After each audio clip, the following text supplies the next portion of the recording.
ಅನುಮಾನಾಸ್ಪದ ರೀತಿಯಲ್ಲಿ 2 ಕಾಡುಕೋಣಗಳ ಮೃತದೇಹ ಕೊಳೆತ ಸ್ಥಿತಿಯಲ್ಲಿ ಪತ್ತೆ.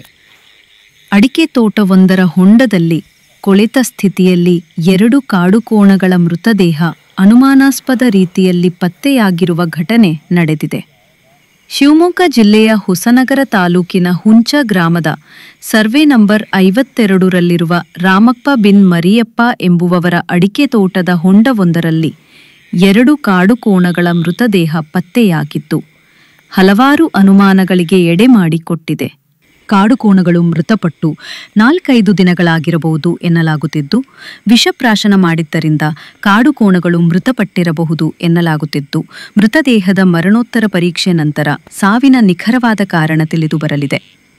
ಅರಣ್ಯ ಇಲಾಖೆ ಸಿಬ್ಬಂದಿಗಳ ಪ್ರಕಾರ ಕಾಡುಕೋಣಗಳು ಮೇವನ್ನು ಅರಸಿ ತೋಟಕ್ಕೆ ಬಂದು ನೀರು ಕುಡಿಯಲು 20 ಅಡಿ ಆಳವಿರುವ ಹೊಂಡದಲ್ಲಿ ನೀರಿಗಾಗಿ ಇಳಿದು ಮೇಲಕ್ಕೆ ಏಳಲು ಆಗದೆ ಮುಳುಗಿ ಮೃತಪಟ್ಟಿರಬಹುದು ಎಂದು ಹೇಳುತ್ತಿದ್ದು, ಮರಣೋತ್ತರ ಪರೀಕ್ಷೆಯ ನಂತರ ನೈಜ ಸತ್ಯ ಹೊರಬೀಳಲಿದೆ.